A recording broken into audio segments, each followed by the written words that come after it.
ওই মানুষগুলো বিনা দলিতে কেন কাফের হলো?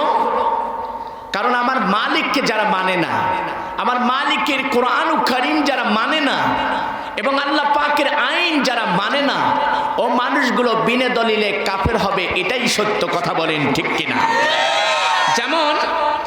যেমন কাদিয়ানীরা, এরা খাতাবান নবীন, আমার নবীকে শেষ নবী তারা মানে না। এই জন্য সকল উলামায়ে কিরামের একমত, ইমাম আবু হানিফা রাহমাতুল্লাহ আলাইহির মতেও এবং হানাফি মতেও, শাফির মতেও, আপনি ওয়াহাবি বলেন আর সুন্নি বলেন আর আটরশি বলেন, রসুলপুরি বলেন আর চরমনাই বলেন, তাওহিদি বলেন আর জামাত বলেন, বিএনপি বলেন, আমলিগ বলেন, সকলের একমত যে কাদিয়ানী হলো কাফের। কথা বলেন ঠিক কিনা? ঝংকারটা বলেন ঠিক কিনা? এতে বোঝা গেল আমার মালিককে, আমার রবকে যদি কেউ না মানে, আমার নবীকে যদি কেউ না মানে, তাহলে বিনা দলিলে তারা কাফের। কথা বলেন। মোহতারাম মুসল্লি ইকরাম, রেওয়ালটা একটু কম রাখবা বাবা, তোমাদের রেওয়ালটা কিন্তু গানের মতন হচ্ছে। গানের মতন না, শুধু ঠিক বলতে হলে ঠিক, ঠিক কিনা? এই জন্য সুন্দর করে তাল মিলিয়ে বলো, কোনো বেয়াদবি করো না। আমি আব্দুল হাকিম জেহাদি, তোমরা জানো কি না, আমি মাহফিল শুরু করতেছি, আমি চতুর্দিকে খেয়াল রাখি, শুধু একদিকে না। আমার মা বোনের যে মাহফিল শুনতেছে তাদের দিকেও আমার খেয়াল আছে যে আমি কি আলোচনা তাদের কাছে উপহার দিয়ে দেব, এবং আপনাদের কাছেও আমার খেয়াল আছে কি আলোচনা আপনাদেরকে দেব। আমি এরপরেও আপনাদের বলতে চাই একটি কথা, যে 2 রাকাত নামাজে 18 সিজদা হয়, এ আবার কোন ধরনের নামাজ? জীবনে তো এ নামাজের কথা শুনি নাই। আল্লাহ পাকের ঘর, ঘরের মাঝখানে একটা পাথর আছে, ওই পাথরের একটা নাম আছে, আমি আজকে বলে যাব। স্ত্রীর এমন জায়গায় চুম্বন দিলি সুন্নত আদায় হয়, আমি আমলটাও আপনাদেরকে জানিয়ে দেব। এরপরে আল্লাহ পাক স্বয়ং একটা নারীকে সালাম দিয়েছিল, ওই নারীটার নামও বলে দিয়ে যাব। একটা নবী আজও পর্যন্ত জীবিত আছে, ওই নবীটা আবার কবে আসবে তাও বলে দিয়ে যাব। আমি একটা নারীর কথা বলবো, যে নারীটা দুনিয়ার উপরেই জান্নাতি ফল আমার রব, আমার আল্লাহ পুরস্কার দিয়েছিল। বাড়ি যা বলবেন। আচ্ছা, বউটাও তো আসলে মানা করে নাই, বুঝেন? মানা করে নাই তো, তাহলে একটা পরীক্ষা হয়ে যাবে। বলেন তো, এই আসমান কার? জমিন কার? আপনি কার? এই মাইক কার? বউ কার? বউ আল্লাহ। দেখছেন মাইকটা তো অপটারে, তাই না? বন্ধুগণ আমার, সফলো ইঙ্গিত দিবেন, তাহলে আপনারা বলতে পারবেন। মুহতারাম মুসল্লি ইকরাম, আল্লাহর নবী আখিরি জামানার পয়গম্বর একখণ্ড কোরআন ও কারীম আনলেন, যে কালামুল্লাহর নামটা দিয়েছেন ফুরকান, নাম দিয়েছেন শিফা, নাম দিয়েছেন জিকির। যে কালামুল্লাহর এত দাম, এত মান, পৃথিবীর কোনো যদি যুবক ঢাকা থেকে অপর গ্রামে কোনো রিলেশন করে, কারণ যুবকরা ভালো জানে, আমি যখন এই কথাগুলো যখন বলবো তারা বুঝবে। যদি বলে my dear friend, I like you, I love you, এটা যুবকরা ভালো বুঝেছে। কথা বলেন, এর মানেটা কি তারাও জানে। ঠিক এতটুকু দূর থেকে যদি ভালোবাসা যায়, কিন্তু এই আল্লাহ পাকের কোরআন ও কারীমের সাথে প্রেম ভালোবাসা করা যাবে কি? কথা বলেন, যাবে? যাওয়ার আগে আমরা জানি কোরআনটা যখন ধরি, এরপরে যদি মরি, আর যখন আমরা পড়ব, এরপরে যদি মরি, জান্নাতের মধ্যে দেবে হরিয়ার নরি, আর আমরা বারবার করে চুম্বন খাই। এই ছেলে, হাসো না। দুনিয়াতে যে কথাগুলো বলতেছে এবার প্রমাণ করে নাও যে কোরআন ও কারীম কালামুল্লাহ সর্বপ্রথম বুকের সাথে লাগায় কিনা? কথা বলেন। এরপরে সুন্দর করে এই কালামুল্লাহকে একটা চুম্বন দেয় কিনা? কথা বলেন। যদি কালামুল্লাহকে চুম্বন দেওয়া হয়, আমার রব, আমার আল্লাহ হায়াত দাতা, রিজিক দাতা, বিধান দাতা বলে, বান্দারে তুই আল্লাহ পাকের কালামুল্লাহ যখন চুম্বন দিয়েছিস, আসলে কিতাবুল্লাহর কাছে তুই চুম্বন দিস নেই, স্বয়ং আল্লাহ পাকের কাবা করে চুম্বন দিয়েছি। জোরে বলেন সুবহানাল্লাহ। মুহতারাম মুসল্লি ইকরাম, বাজান আমার লক্ষ্য করেন, খেয়াল করেন, আল্লাহর নবী আখিরি জামানার পয়গম্বর সুন্দর করে জানিয়ে দেয়, যদি তোমরা তিনটা জিনিসের দিকে তাকাও, আমার রব আমার আল্লাহ সবের ব্যবস্থা করে দিবে। এক নাম্বার হলো তোমরা যদি কোরআনের দিকে তাকাও, সুবহানাল্লাহ বলেন, ফলো করতে হবে ভাই। একটা কথা যদি হারিয়ে যায় সকালবেলা কিন্তু কার আপনারা পাবেন না। এই জন্য উঠোনে বসনে শয়নে স্বপনে এক কথায় থাকি যাই পেট পিঠে কাপড় নাই, যারা উলাইকা আল কাতরা, তারা বর্তমান চোখ বাই করিয়া জ্বলে। কথা বলেন ঠিক কিনা? আর আমরা এমন সুন্দর করে বলি আমরা কোন দিকে তাকাইব। আমরা যদি ডাইনে তাকাই দেখি নারী, এবার বামে যখন তাকাইলাম তখন দেখি নারী, এরপরে সামনে তাকাইছি সামনেও দেখি নারী, এবার পিছনে তাকাইলাম দেখিস সেখানেও নারী। এবার চিন্তা করলাম আর কোনো দিকে তাকাবো না, যাব হলো শহরে। এবার শহরে ঘাটে বাজারে মার্কেটের মধ্যেও দেখি নারী। কথা বলেন ঠিক কিনা? এবার নারীর কারণে আমরা চিন্তা করলাম, দুইজন ব্যক্তি তাবলিগ করতে রওনা হয়ে গেল, বাসের মধ্যে উঠে গেল রে মুসলমান ভাইরা। তাবলিগের আমির সাহেব তাকে আমির সাহেবকে বলে, আমির সাহেব এখন দেখি মোটামুটি ভাবে পুরুষ আর নারী সবাই বাসে উঠতেছে। ওই যে দেখেন লোকাল বাসের মধ্যে সিট ভর্তি যখন হয়ে যায়, প্রথম number seat VIP number seat যখন কভার হয়ে যায়, এরপরে নিত্যে সুন্দর করে মাঝখান দিয়ে আরো যাত্রীগুনা সাজায়। যেমন সাজায় হলো আপনার আলু যেমন করে সাজায় বস্তার মধ্যে। না মিথ্যা বললাম? খারাপ লাগতেছে আপনাদের? আমি আলোচনা টুকখানি সামনে নিয়ে যাচ্ছি, তারপরে ভালো লাগবে ইনশাল্লাহ।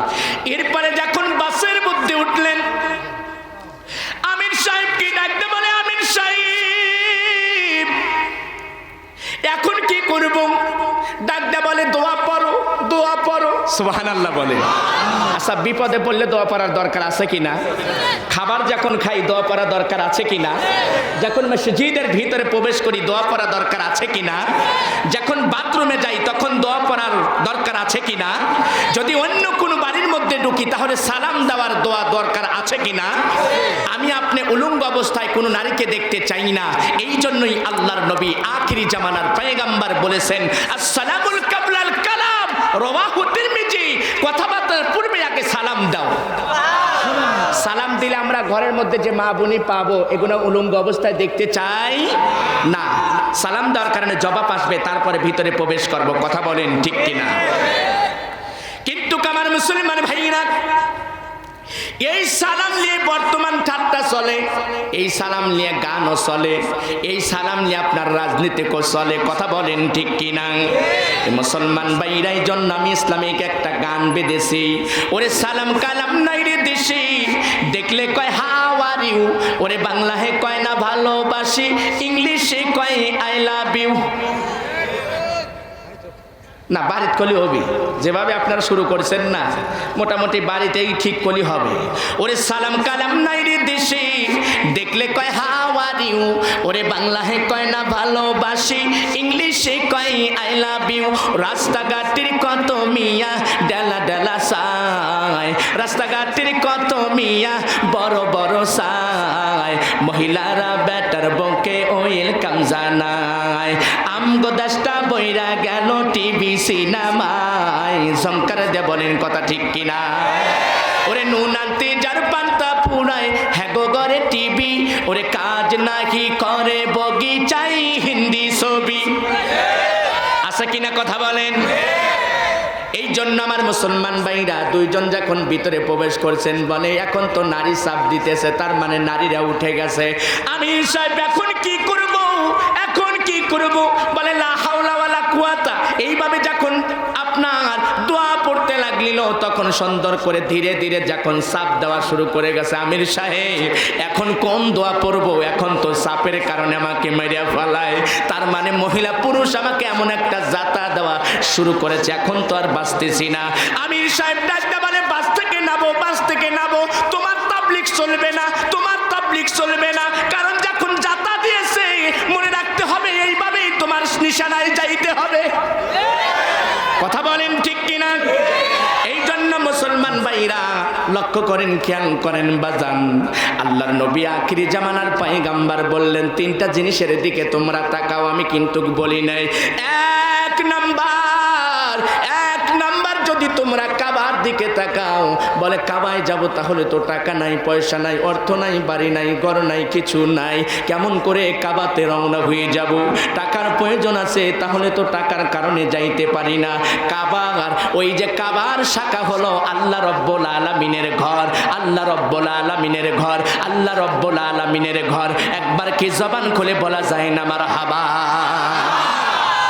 আল্লাহকে যে পাইতে চাই, হযরতকে ভালোবেসে, মওলাকে যে পাইতে চাই, আরশ কুরসি লৌহ কলম না চাহিয়ে পেয়েছে সে।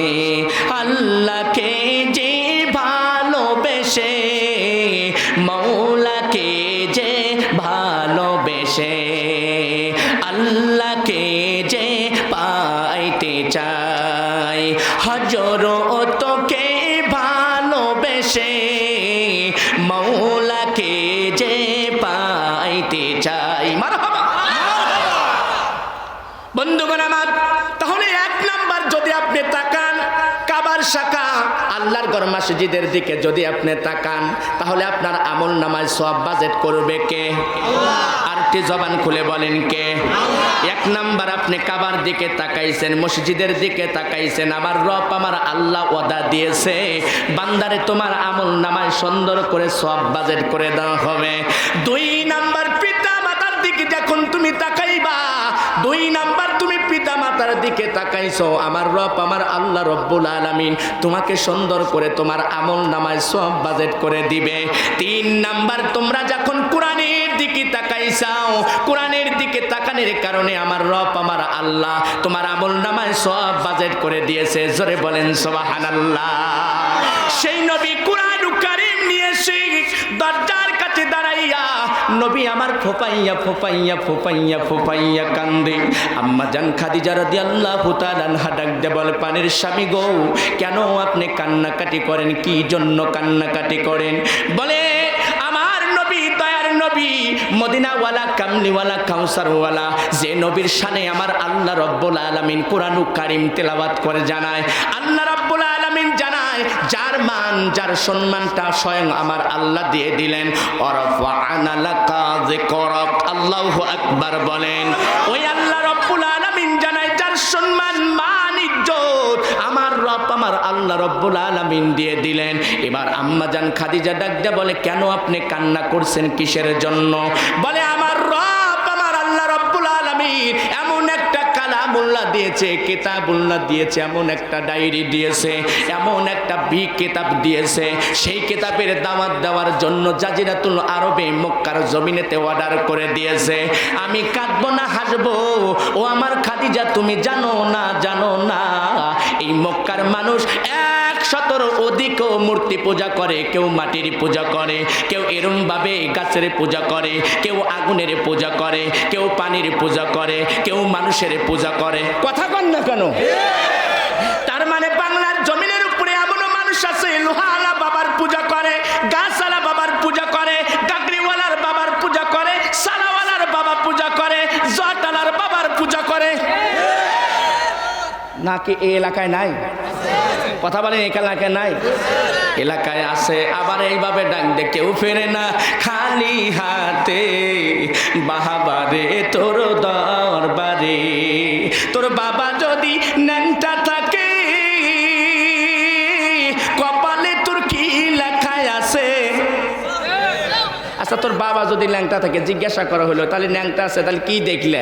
বলে যে মোটামুটি ভালোই দেখলাম। বলো কি দেখলে? কি বলে গোডাউনে যাওয়াই যায় না, বোঝেন নাই?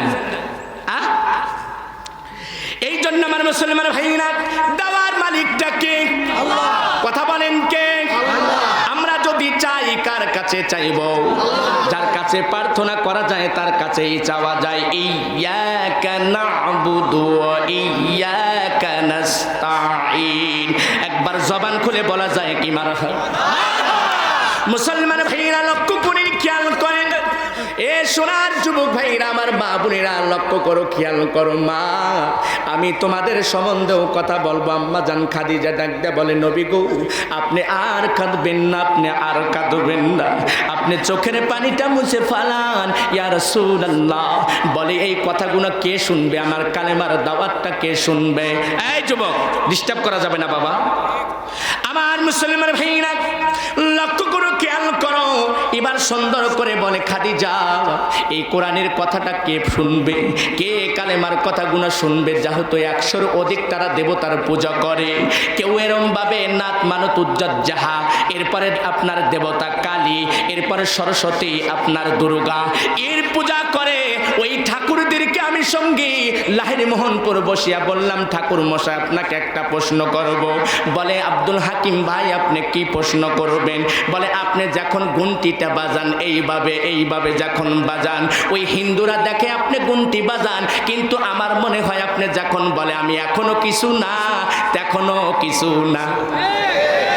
কথা কন, ঘন্টি বাজাইয়া বলে আমি এখনো কিছু না, আবার তখনও কিছু না, কিন্তু আপনি তো ঠাকুর। কিন্তু আমাদের সমাজের মধ্যে একজন মাওলানা আছে, উনি জানাজার ময়দানে সুন্দর করে দাঁড়াইয়া জানাজার নামাজটা আদায় করে।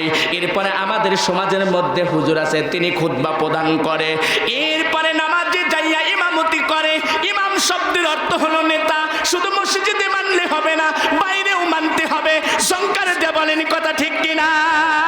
কিন্তু আমরা ঘরের মধ্যে খালি নেতাকে মানি, আমাদের ইমাম, আমাদের ইমাম, আমাদের ইমাম।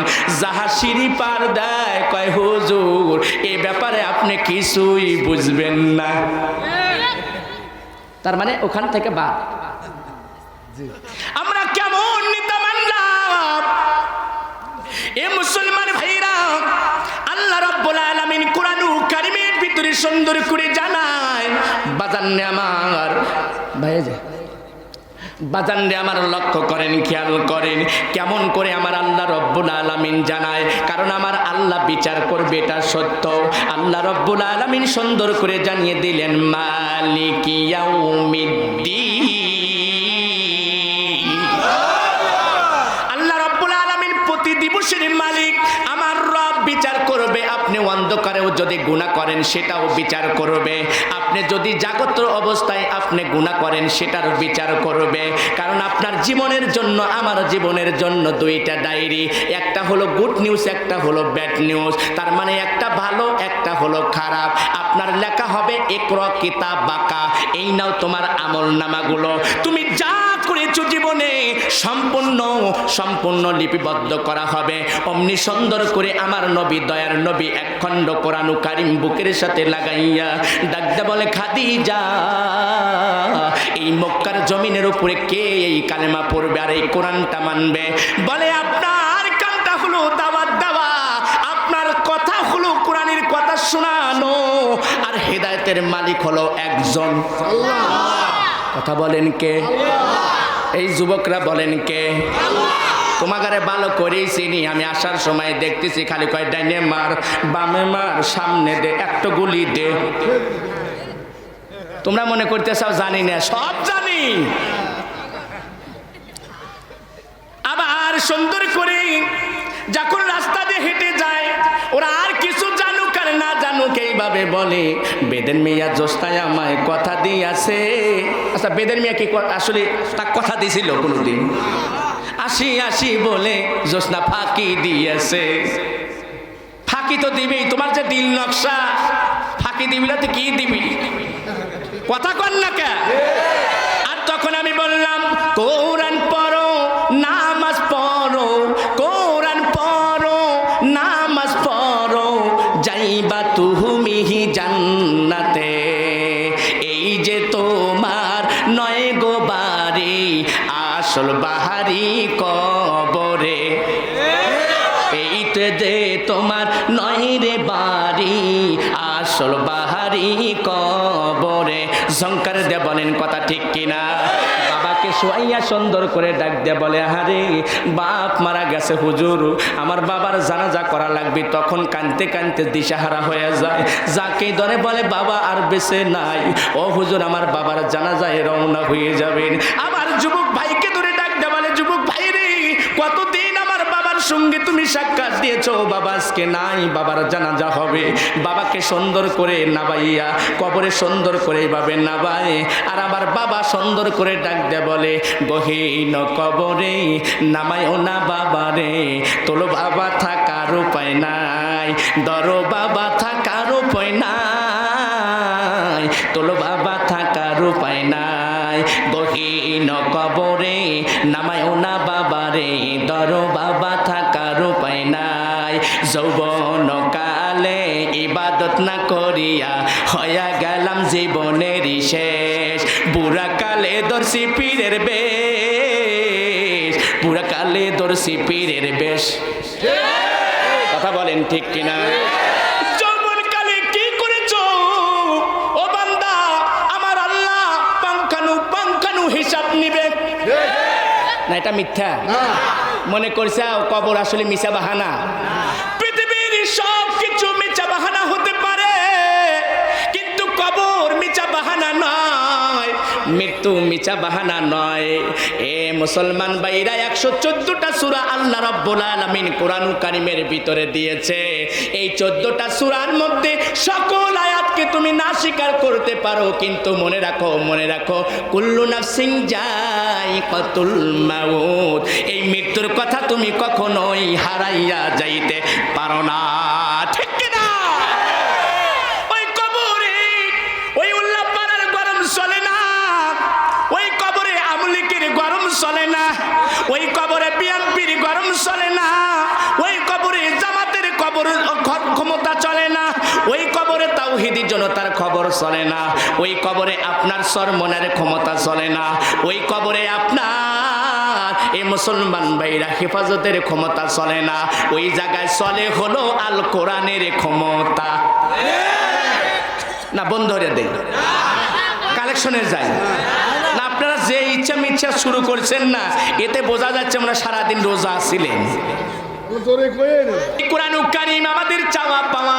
আমরা সর্বপ্রথম যদি পার্লামেন্টে নিতে চাই, তাহলে আমাদের ভাষা থাকবে, পার্লামেন্ট চলবে কোরআন দিয়ে, এরপরে সুপ্রিম কোর্ট চলবে কোরআন দিয়ে, এরপরে উপজেলা চলবে কোরআন দিয়ে, এরপরে বিভাগ চলবে কোরআন দিয়ে, এরপরে ইউনিয়ন পরিষদ চলবে কোরআন দিয়ে, এরপরে গ্রাম চলবে কোরআন দিয়ে, এরপরে সমাজ চলবে কোরআন দিয়ে। কথা বল না কেন?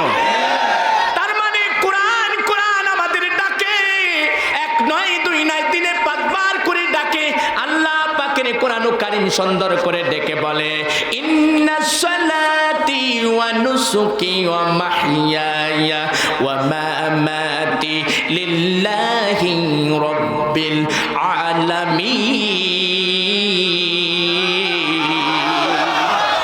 আল্লাহ রাব্বুল আলামিন বলে, ইন্নাস সালাতি, তোমার নামাজ। সালাত শব্দের অর্থ দোয়া, প্রার্থনা, চাওয়া। মারহাবা বলেন। তাইলে চাইলে কার কাছে চাইবো? চাইবো, মালিকের কাছে চাইবো। তাহলে সালাত হলো আমার রব, আমার আল্লাহ বলে, বান্দা যখন তুমি দাঁড়াইছো, দাঁড়াইয়া যখন সিজদা লাগাইয়া বলেছো সুবহান রাব্বিয়াল আলা, সুবহান রাব্বিয়াল আলা, আমার আল্লাহ বলে, বান্দা মাথাটা উঠাইয়া লো, আমি রব, আমি আল্লাহ তোমার জীবনের গুনাহ খাতা মাফ করে দিয়েছি। আমার আল্লাহ পারে কিনা? আপনার আমার হিংসা হতে পারে, আমি আপনি যখন দান করব মনের ভিতরে একটা হিংসা আসতে পারে, অমুক যদি 5,000 টাকা পারে, আমি কেন 5,000 টাকা দিতে পারবো না? অমুকের জমি যদি এত সুন্দর ফসল ফলে, আমি কেন ফলাইতে পারবো না? হিংসা, অহংকার, তাকব্বুরি সব ছেড়ে দিয়ে আমরা কোরআনের সৈনিক হব, আমরা কোরআনের বন্ধু হব, আমরা কোরআনের মেহমান হব। যেহেতু কোরআনের মেহমান হইলে আপনার কবরপুরের যাত্রী আমার হইতে হবে, আপনার হইতে হবে।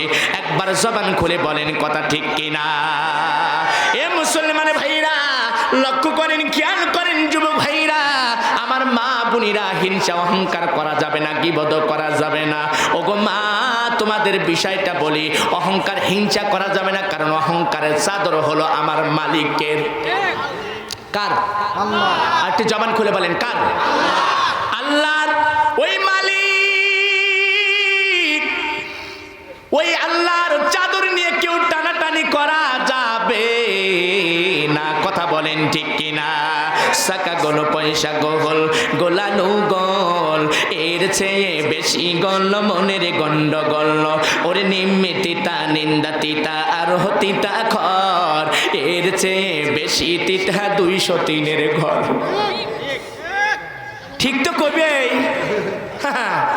মানে চিন্তা করতে হুজুর এইবার কায়দা মতে কথা বলছে, তাহলে বিয়ার একটা করা যায়। ও ভালো বুঝি। ওরে কাক কালো কোকিল কালো, কালো মাতার কেশ, এর চেয়ে বেশি কালো মনের হিংসালে। জবান খুলে বলেন কথা ঠিক কিনা? সেই নবী কালিমার দাওয়াত দেওয়ার জন্য এ মুসলমান ভাইরা বাজানরে আমার বাহির হলেন, সুন্দর করে হলো জাজিরাতুল আরবে মক্কার জমিনেতে। কিন্তু দেখে দরজার কাছে কে যেন করাঘাত করে। নবীজি বললেন আম্মা জান ফাতেমাকে ডাক দিয়ে বলে, ফাতেমা রে, কে যেন দরজায় আঘাত করে, দরজাটা খুলে দাও, দরজাটা খুলে দাও। নবীজি আল্লাহর নবী আখিরি জামানার পয়গম্বর, যার সম্বন্ধে আমার রব আমার আল্লাহ কোরআনুল কারীমের ভিতরে জানিয়ে দিয়েছে, ওমা আরসালনাকা ইল্লা রাহমাতাল লিল আলামিন। আমাদের প্রভু না দুটো আছে, ঠিকের আওয়াজ যেভাবে পাওয়া গেল তাতে বোঝা গেল সন্দেহ আছে। আমাদের প্রভু এক নবীর উম্মত, জীবন বিধান ওই সে বাণী কোরআন। তবে কেন এক নয় হে মুসলমান, এক হও তারি আহ্বান। বাইতুল্লাহ এক, মদিনা শরীফ এক, উহুদ পাহাড় এক, বদরের মাঠ এক, একটাই জীবন আর একটাই মরণ, একসাথে মিলে মিশে থাকি বসে থা। আমাদের প্রভু এক নবীর উম্মত, জীবন বিধান ওই শিবানী কোরআন। তাহলে বোঝা গেল আমার রব আমার আল্লাহ হলো বাদশাহ, তিনি আসমান বানাইছেন, জমিন বানাইছেন, কুন ফায়াকুন বলে। আমার রব আমার আল্লাহ রিজিক দাতা, বিধান দাতা। তাহলে বোঝা গেল আমরা হলো ফকির। কথা বলেন ঠিক কিনা? আমরা যদি ফকির হই, মহিলারা কি কয়াই আসতেছে আর আসতেন, ঠিক আছে, হেরা যে ফকির নেই এটা সত্য কথা, আর আমরা যে ফকির এটাও সত্য কথা। জবান খুলে বলেন ঠিক কিনা? মা বোনেরা এইবার পক্ষে দিছে না, আমার পক্ষে আপাতত হুজুর কিছু কথা কইছে।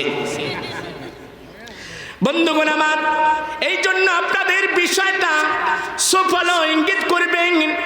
আদার ল্যাঙ্গুয়েজের বাইরের সাবজেক্টের আপনার কোনো কথা হবে না। এই জন্য আপনাদের বিষয়টা বুঝাই। নবী আমার সুন্দর করে আহারে দরজা খুলে দেখেন 7 বছর 9 মাসের, তার মানে প্রায় আপনার 8 বছর। একটা শিশু দাঁড়াইয়া সুন্দর করে দরজায় একটা টুকরো লাগাইয়া দিয়েছে। বলে বাবা কেন তুমি এখানে দাঁড়াই রইছ? কোনো খাদ্য চাও, টাকা চাও, পয়সা চাও, নাকি বাড়ি চাও, গাড়ি চাও? বলে না না না, আমি বাড়ি চাই না, গাড়ি চাই না, আমি টাকা চাই না, আমি চেয়েছি হলো রাতের অন্ধকারে যে কালেমার কথা বলে গল্প করলেন, যে কোরআনের কথা বলে গল্প করেছেন আম্মা জান খাদিজা রাদিয়াল্লাহু তাআলা আনহার সঙ্গে, আমি সেই কালেমা পড়ে মুসলমান হইতে চাই। আমাকে পড়াইয়া দেন, আমাকে পড়াইয়া দেন লা ইলাহা ইল্লাল্লাহু মুহাম্মাদুর রাসূলুল্লাহ। একবার জবান খুলে বলা যায় কি সুবহানাল্লাহ? ওই যুবকের নাম জানা দরকার আছে কিনা? কারা কারা জানবো? লিল্লাহি তাকবীর, নারে তাকবীর। আল কোরআন যেখানে, আল হাদিসের আলো, আল হাদিসের আলো, আল কোরআনের আলো, মুসলমান যেখানে, কোরআন হাদিস যেখানে, গোসুদ যেখানে, চালাক দেখতেছে না, মোটামুটি কাজকের মুসল্লি মোটামুটি চালাক আছে, সুবহানাল্লাহ বলেন। এবারে অবত লয় আমার মুসলমান ভাইরা। এই জন্য বলতে চাই, তখন হযরত আলী যখন ছিঁড়ে আলী এই যুবকটা 7 বছর 9 মাস বয়স মাত্র দাঁড়িয়ে বলতেছে আমাকে কালেমা পড়ান। এই জন্য নবী বলেছেন একটা যুবকের গুণ হলো 1 না 2 না মাত্র 5টা গুণ। কয়টা গুণ? এই যুবকটা সাধারণ যুবক না রে মুসলমান ভাইরা। এই যুবকের 1 নাম্বার ইমানের দিক দিয়ে 1 নাম্বার। এই মুসলমান ভাইরা কে বলে? নবী বলতেছে নবীটা কেমন? এজ এ ফাদার বাবা হিসাবে 1 নাম্বার, এজ এ টিচার শিক্ষক হিসাবে 1 নাম্বার, এজ এ ফ্রেন্ড বন্ধু হিসাবে 1 নাম্বার। তার মানে আমার নবী এমন একটা নবী, আমার কামলিওয়ালা মদিনাওয়ালা কাউসারওয়ালা। সেই নবী ডাকতে বলতেছে আলীর একটা গুণ নয়, একটা গুণ নয় মাত্র একটা হলো ইমানের দিক দিয়ে 1 নাম্বার, 2 নাম্বার নামাজের দিয়ে 1 নাম্বার, জিহাদের দিক দিয়ে 1 নাম্বার, কোরআনের দিক দিয়ে 1 নাম্বার, দানের দিক দিয়েও 1 নাম্বার। আল্লাহু আকবার বলেন। অনেকজন মসজিদে নামাজ যখন পড়তে আসে সুন্দর করে ডাক দিয়ে বলতেছে আল্লাহু আকবার, বলে কিনা কথা বলেন? যদি সূরা কিরাত না জানে তাহলে সুন্দর করে খালি মুখ লাগাম গাছে আল্লাহু আকবার, কথা বোঝে নাই। তার মানে এই জায়গায় যে সূরাতুল ফাতিহা তিলাওয়াত করা হয়, একজন মুসল্লির বুকে হাত দিয়ে বলেন আমাদের কাছে পুরান লাগে। উম্মুল কোরআন, কোরআনের মা, উম্মুল কোরআন, কোরআনের মা।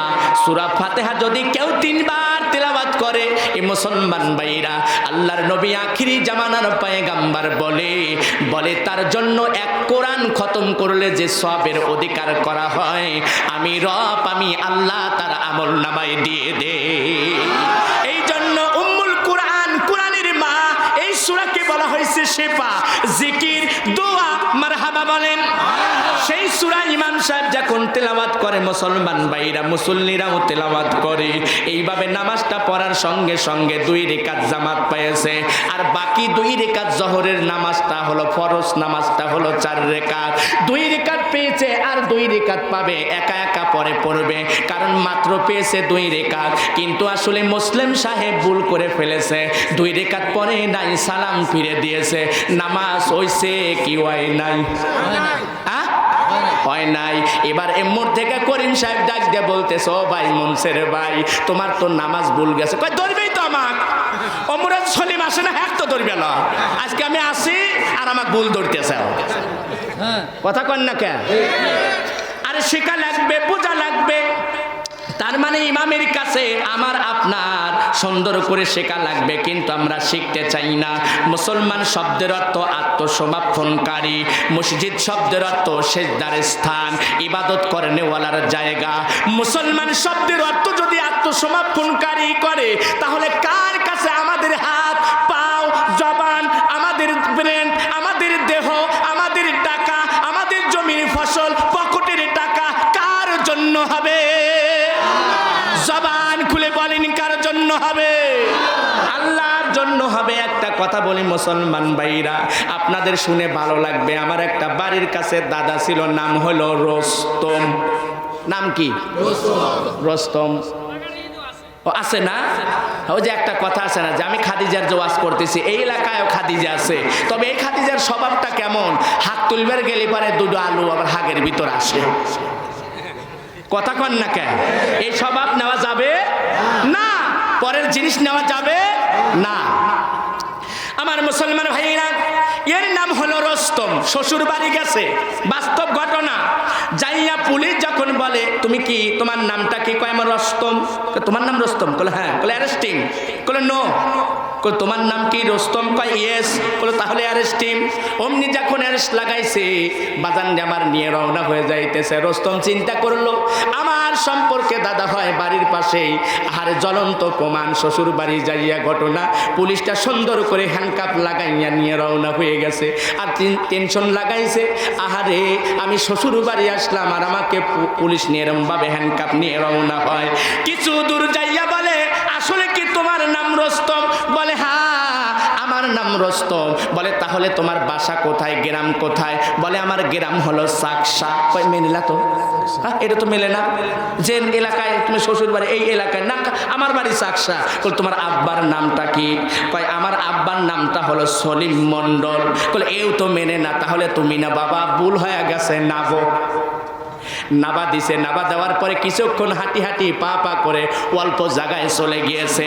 এই পুলিশ দুইটা চিন্তা করছে, আহারে মুরব্বী মানুষের সাথে খারাপ ব্যবহার করেছি, ভয় লাগাইছি, হ্যান্ডকাপ লাগাইছি, মাপ চাওয়া দরকার। কথা বলেন ঠিক কিনা? আপনি অন্যায় করবেন যেখানে মাপ চাইতে হবে সেখানে, তার মানে হাজী সাহেবের কাছে আপনি অন্যায় করছেন, হাজী সাহেবকে খুঁজতে হবে। মাওলানা সাহেবকে আপনি কালো চক্ষু তাকাইছেন, ওই মাওলানা সাহেবের কাছে যাইয়া ক্ষমা চাইতে হবে। আপনি মেম্বারের কাছে আপনি ভুল করেছেন, সেখানে আপনি ভুলটা ওখানেই সংশোধন করতে হবে। এইভাবে সুন্দর করে দুইটা পুলিশ রওনা হয়ে গেছে, সালাম দিয়েছে, আসসালামু আলাইকুম মুরব্বী, আমাদের ভুল হয়ে গেছে, আপনাকে ধরেছে এই জন্য ভুল হয়ে গেছে, বলে আমাদেরকে মাফ করে দাও। এইদিকে থরথর করে কাঁপে আর চিন্তা করে, এবার মনে হয় আর সারা পাওয়া গেল না, এবারও মনে হয় পুলিশ আমাকে ধরবি। পেশাব পায়খানার সব কাম হয়ে গেছে রে। পুলিশ যখন বলছে আমাকে ক্ষমা করে দাও, এই রস্তম দাদা ডাকতে বলে আগই ক্ষমা করে দিছি, তোরা যা, আগই ক্ষমা করে দিছি, তোরা যা তো, তোগারের কারণে আমার লুঙ্গি টুঙ্গি সব শেষ। তার মানে ভয়, এমন ভয় পাইছে এ মুসলমান ভাইরা। হঠাৎ করে যদি আপনার ঘরে দরজার টোকর লাগায়া যদি 5 জন পুলিশ দাঁড়িয়ে যায়, বলেন তো আপনি কি মানুষ আর মানুষ আছেন? কি জানি কাম হইলো, কার দোষ কার উপরে দিল? কথা বলেন ঠিক কিনা? সেই আলীর ইমানের দিক দিয়ে 1 নাম্বার, মারহাবা বলেন। ইমানের দিক দিয়ে 1 নাম্বার। আহারে রাত তো পরে মেলা হয়ে যাচ্ছে। আহারে ইমানের দিক দিয়ে হলো 1 নাম্বার, নামাজের দিক দিয়ে 1 নাম্বার। যে নামাজের কথা বলা হয়েছে, ইন্নাস সালাতা তানহা আনিল ফাহশাই ওয়াল মুনকার। এ মুসলমান ভাইরা, এই নামাজটা যখন আপনি আদায় করবেন, এই নামাজের বিষয়টা ব্যাখ্যা বিশ্লেষণ করতে গেলে আপনি গুনাহ করেছেন, আপনি নামাজের হাল্লাতে দাঁড়ান, আপনি ঘুষ খান, আপনি তবুও নামাজের হাল্লাতে দাঁড়ান, আপনি পাপী, আপনি নামাজের হাল্লাতে দাঁড়ান। কারণ একদিন এই নামাজ আপনাকে পাপ ছেড়ে দেওয়াবে, ঘুষ ছেড়ে দেওয়াবে, সুদ ছেড়ে দেওয়াবে। এর মানে হলো নামাজ তোমাকে খারাপ কাজ থেকে বিরতি রাখবে। সংকারে দিয়ে বলেন কথা ঠিক কিনা? আর আমি আপনি যদি মাসলা দেই, যারা এরম ভাবে নামাজ পড়েন না, যারা নামাজ পড়ে না, ইবাদত করে না, দাসত্ব করে না, গোলামি করে না, এরা জাহান্নামের আগুনেতে পুড়বে। এবার এই মুসল্লি ডাক দিয়ে বলে, আহারে জাহান্নামের আগুনেতে পোড়াইবে। আর একটা মসজিদে যায়, আর একটা মসজিদের ইমাম সাহেব ডাক দিয়ে বলতেছে, যারা নামাজ পড়ে না, ইবাদত বন্দিগি করে না, আল্লাহর আইন মানে না, ওই মানুষগুলোকে জাহান্নামে গাইরিয়া ফালাবি। ও চিন্তা করছে, আল্লাহ এখন তো দম ফেটে যাবি, এই দম ফেটে যাবে। তাহলে এই দম যদি ফেটে যায় তাহলে কি অবস্থা করব মুসলমান ভাইরা? এবার একজন মাওলানা সাহেবের কাছে গেছে, বলে হুজুর আপনি বলেন তো, যারা নামাজ পড়ে না, ইবাদত করে না, বন্দেগী করে না, আল্লাহর আইন মানে না, ওদেরকে বলে জাহান্নামের আগুনের মধ্যে পোড়াইবে। বলে হ্যাঁ এটা সত্য কথা। কয় হুজুর আর একটা মসজিদে গেলাম, বলে এরম ভাবে যারা নামাজ আদায় করবে না, আল্লাহর হুকুম পালন করবে না, যারা আল্লাহর আইন মানবে না, ওদেরকে বলে গাইরিয়া ফালাবি। এটাও কি আসলে সত্য? হুজুর বলে দুইটাই সত্য, দুটাই সত্য। উনি ডাক দিয়ে বলে, আপনি গোল আলু নাকি?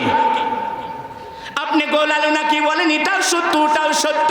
এই জন্য তাফসীরের মধ্যে পাওয়া যায়, জাহান্নামের মধ্যে 3টা পাওয়া যাবে। একটা হলো ধোঁয়া, আর একটা হলো আগুন, আর একটা হলো আপনার গন্ধ।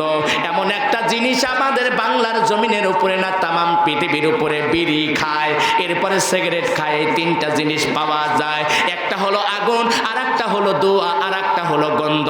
একবার জবান খুলে বলেন কথা ঠিক কিনা? যিনি বিড়ি খায় তার দাড়ি দিয়া গন্ধ, কথা কন না কা? এরপরে তার বালিশ দিয়া গন্ধ, টুপি দিয়া গন্ধ, পোশাক দিয়া গন্ধ। আমার মন হয় না মন্দ, আর বউকে হইনি থাকে বা। তার মানে যেখানে হক কথা বলতে হবে, অনেক সময় হক কথা গুনা মানুষ ওলামাই কেরাম গুনা বলে না। বাজান রে, গোল আলুর মাতর মনো ওয়াজ করে যায়, গোল আলু যেমন করে এমন করে গড় গড় করায় সুন্দর করে বলে যায়। বলে গোল আলুটা কেমন? বলে ভর্তা করে খাওয়া যায়, ভাজি করেও খাওয়া যায়, রান্না করেও খাওয়া যায়। বাস্তাকে ডাক দিয়ে বলে, বাস্তা শ্বশুর বাড়ি এত গোনো গোনো কেন যাও রে বাবা? কি খাইবার দেয়? কয় আলু ভর্তা। কয় তাই আবার এত যায়? কয় দেয় আবার কথা নি হরিয়া ইয়াতানি হরিয়া দিলি কি তার লোভ সামলানো যায়? এ মুসলমান ভাইরা, এই জন্য হযরত ওমরকে ঠেকানোর জন্য একজন এ মুসলমান ভাইরা ইহুদি নাস্তিক ডাক দিয়ে বলে, তুমি যদি 4টা প্রশ্নের অ্যান্সার দিতে পারো আমি সুন্দর করে কালেমা পড়ে মুসলমান হয়ে যাব। কালেমা পড়ে মুসলমান হয়ে যাব। এবার সুন্দর করে হযরত ওমর ডাক দিয়ে বলে, তোমার 4টা প্রশ্নের অ্যান্সারটা কি বলো? বলো। কোশ্চেন করো। বলে এক নাম্বার দুনিয়াতে 2টা সন্তান মায়ের পেট থেকে জন্মগ্রহণ করেছিল, একসঙ্গে মৃত্যুবরণ করবে, আবার একসঙ্গে জন্মগ্রহণ করেছে, অথচ 1000 বছরের ব্যবধান হবে। এই সন্তানগুলো কার নাম? বলো বলো ওমর তুমি বলো। বলে 2 নাম্বারটা বলো। কোশ্চেন বলে 2 নাম্বার, দুনিয়াতে এমন একটা কবর আছে রে যে কবরটা জীবিত, কবরের লাশটাও জীবিত, এরপরে সুন্দর করে কবর যেখানে যায় লাশটাও সেখানে যায়। বলো বলো ওমর রে, এই কবরটা কোথায়? এবার সুন্দর করে হযরত ওমর ডাকটা বললেন, 3 নাম্বার কোশ্চেনটা কি বলো? বলো। বলে 3 নাম্বার কোশ্চেনটা হলো, এমন একটা জেলখানা আছে যে জেলখানার মধ্যে দুনিয়ার কোনো এরমভাবে বাতাস লাগে না, আলো লাগে না, অক্সিজেন লাগে না, দুনিয়ার কোনো খাবার লাগে না, তারপরেও আমার আল্লাহ আমার মাওলা জেলখানার মধ্যে মানুষকে বাঁচাইয়া রাখে। একবার কি জবান খুলে বলা যায় না সুবহানাল্লাহ? একে হেই মাফি পাইছে না, যে খালি পুরুষ যাইবে আবার বসবে, ও চলবি না, এ আসা যায় কিন্তু যাওয়া যায় না। পেশাব পায়খানা যা আছে বসো, ছোট ছোট সাল পালের কে পেশাব ফিরে বা আমার মুসলমান ভাইরা। এইভাবে তখন বোঝা গেল 1 নাম্বার 2 নাম্বার 3 নাম্বার বললেন, 4 নাম্বার ডাক দিয়ে বলতেছেন, এমন একটা কবর আছে রে, এমন একটা কবর আছে যে কবরের লাশটা জীবিত, কবরটাও জীবিত, কবর যেখানে যায় লাশটাও সেখানে যায়। এবার হযরত ওমর ডাক দিয়ে বলে, ও ইহুদি দাঁড়াও দাঁড়াও দাঁড়াও, এই জবাবটা আমি দেব না, আমার একটা ভাতিজা আছে যার নামটা হলো আব্দুল্লাহ ইবনে আব্বাস। মারহাবা বলেন। আব্দুল্লাহ ইবনে আব্বাস তার জবাবটা দিয়ে দিবে। এবার সুন্দর করে আব্দুল্লাহ ইবনে আব্বাসকে সুন্দর করে ডাকা হলো। ডাক দেয় হযরত ওমর ডাক দেয় বলে, বাবা রে বলো বলো, এই ইহুদি 4টা কোশ্চেন করেছে, এই কোশ্চেনের অ্যান্সার যদি কেউ দিতে পারে তাহলে উনি বলেছে আমি কালেমা পড়ে মুসলমান হব। সুন্দর করে বললেন কোশ্চেনটা কি বলো? বলে 1 নাম্বার বলেছে, 2 নাম্বার বলেছে, 3 নাম্বার বলেছে, 4 নাম্বার বলেছে। বলার সঙ্গে সঙ্গে আব্দুল্লাহ ইবনে আব্বাস ডাক দেয়া বলতেছে, এটা প্রশ্নই হয় নাই, এত সহজ প্রশ্ন বাংলার জমিনের উপরে তাম পৃথিবীর উপরে হতে পারে না। ঝংকার দেয়া বলেন আল্লাহু আকবার। কোন নবীকে ডাকাইছে রে? কোন নবীকে? হযরত ওমর ডাক দেয়া বলে, আমার সাথে সম্পর্ক ছিল মদিনাওয়ালা কামলিওয়ালার সঙ্গে, যেনার নামটা আসমানে লেখা ছিল আহম্মদ, জমিনের মানুষগুনা চিনবে মোহাম্মদ বলে, সেজন্য আমি তার সঙ্গে ছিলাম রে, আমি সেই ওমর। আমার ভাতিজা জবাব দিয়ে দিবে। সুন্দর করে জবাব দিয়ে বললেন, দুনিয়াতে এমন একটা কবর আছে যে কবরটা জীবিত, কবরের লাশটাও জীবিত, কবরটা যেখানে যায় লাশটাও সেখানে যায়। মারহাবা বলেন। লিল্লাহি তাকবীর, নারে তাকবীর। সুন্দর করে অ্যানসার একের পর এক দিতেন মুহাম্মদ। সুন্দর করে আব্দুল্লাহ ইবনে আব্বাস বলে, 1 নাম্বার কোশ্চেনের অ্যানসার নাও। এই ইহুদি নাস্তিক, তুমি জেনে রাখো কালেমা পড়ার জন্য বলেছ, এই জন্য প্রশ্নের অ্যানসারটা নাও। আমার রব আমার আল্লাহ ইউনুস নবীকে মাছের পেটে 40 দিন পর্যন্ত রেখেছিল। ওই 40 দিন পর্যন্ত রাখার কারণে এমন একটা কবর ছিল রে, ওই কবরটা জীবিত, লাশটাও জীবিত আমার আল্লাহ রেখেছিল। 3টা আধার রেখেছিল, একটা হলো রাতের অন্ধকার, আর একটা মাছের পেটের অন্ধকার, আর একটা পানির অন্ধকার। 3টা অন্ধকারের মধ্যে আমার রব আমার আল্লাহ রেখেছিল। কবরটা যেখানে যায় লাশটাও সেখানে যায়, তার মানে ইউনুস নবী যেখানে যায় মাছটাও সেখানে যায়, মাছটা যেখানে যায় ইউনুস নবী সেখানেও যায়।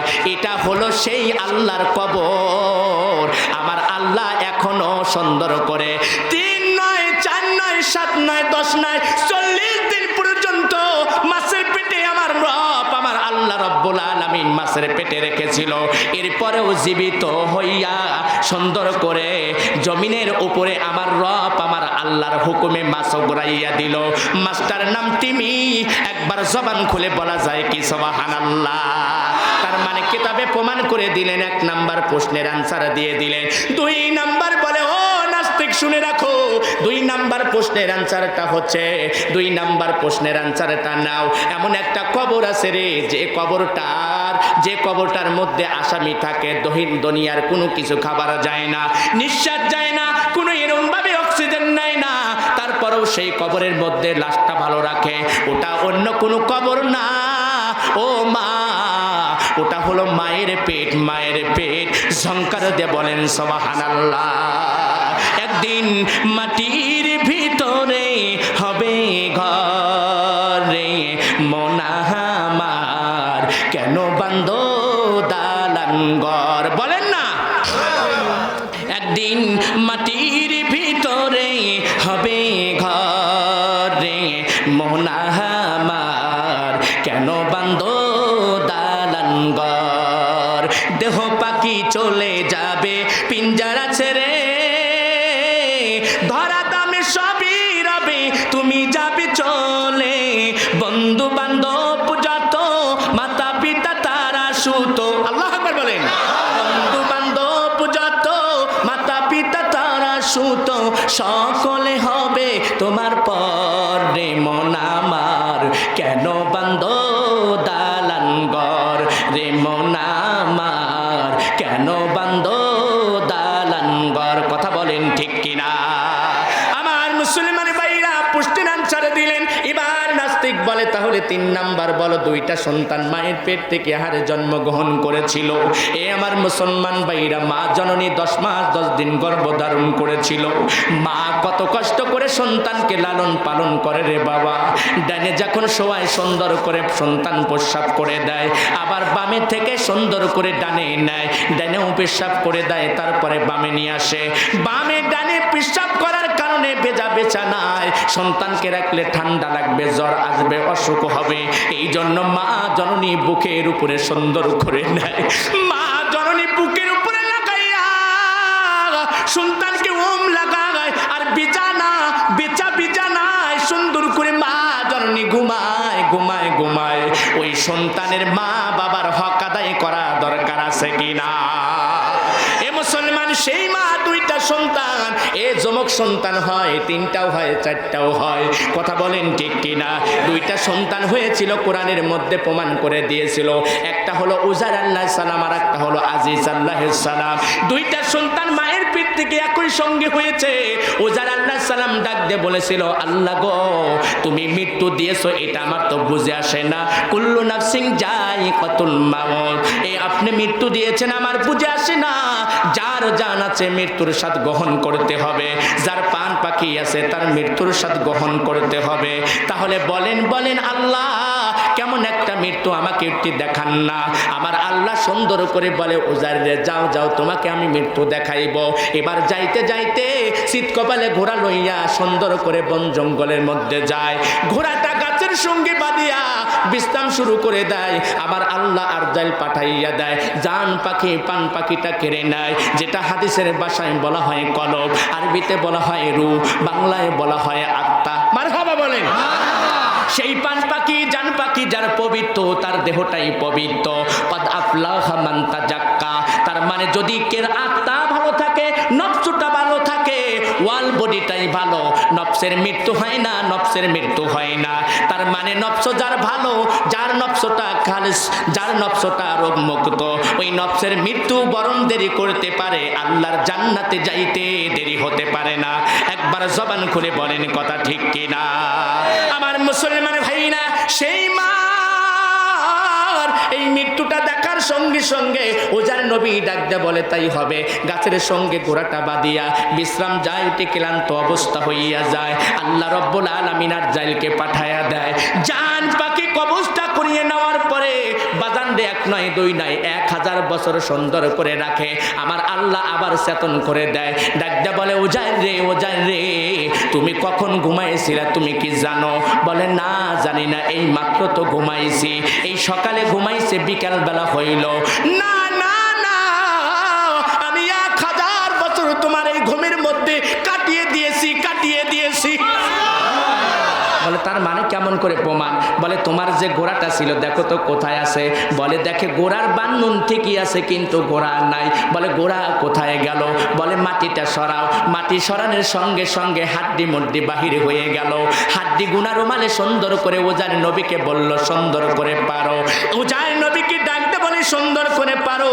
পারার পরে সুন্দর করে বলো কুম বিজনিল্লাহ, আল্লাহর অর্ডার হয়ে যাও। এবার আল্লাহর অর্ডারে ঘোড়াটা হইয়া গেলেন।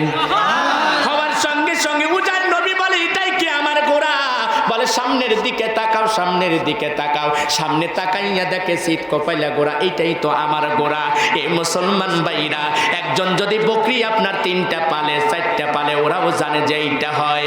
এই জন্য এই পোস্টের আনসার দেওয়ার পরে কত খ্রিস্টান কত ইহুদি আমার নবীর হাতে হাত লাগাইয়া কালেমা পড়ে মুসলমান হইছে। সংকারে দিয়ে বলেন কথা ঠিক কিনা?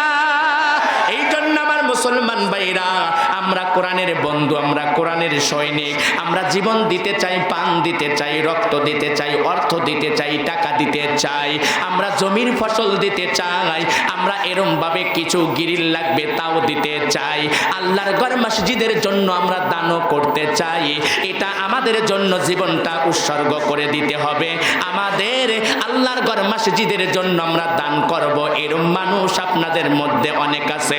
এই বনে বাঘ নাই করিও না মনে, বড় বড় ভাগ থাকে ছোট ছোট বনে। আমি এই মসজিদ আল্লাহ পাকের ঘরের জন্য 2000 টাকা দিয়েছে। আপনারা খুশি না বেজার? কারা কারা? লিল্লাহি তাকবীর, নারে তাকবীর। হাত উত্তোলন করি আল্লাহুম্মা আমিন। রব্বুল আলামিন, ও দরদি আল্লাহ, একটাবারও দেখতে চাই কোরআনের আন্দোলন, একটাবারও দেখতে চাই কোরআনের আইন। রব্বুল আলামিন দয়া করে মায়া করে আল্লাহ 2000 টাকা আপনার ঘরের জন্য দান করে যায়। আল্লাহ এই দানখানি কবুল আর মঞ্জুর করে নাও। ওগো মালিক, এই টাকার বিনিময়ে হাজার হাজার লক্ষ লক্ষ টাকার মানুষ বানিয়ে দাও। ধনী করো, সই করো, জীবনের গুনাহ খাতা মাফ করে দাও। মানুষের কল্যাণের জন্য যেন দাঁড়াইতে পারে তৌফিক দান করে দাও। ও মালিক, আমরা টেন্ডারবাজি চাই না, দুর্নীতি চাই না, দখলদারি চাই না। আমরা চাই কোরআনের আইন, আমরা চাই কোরআনের আন্দোলন। একবার জবান খুলে বলেন আমিন।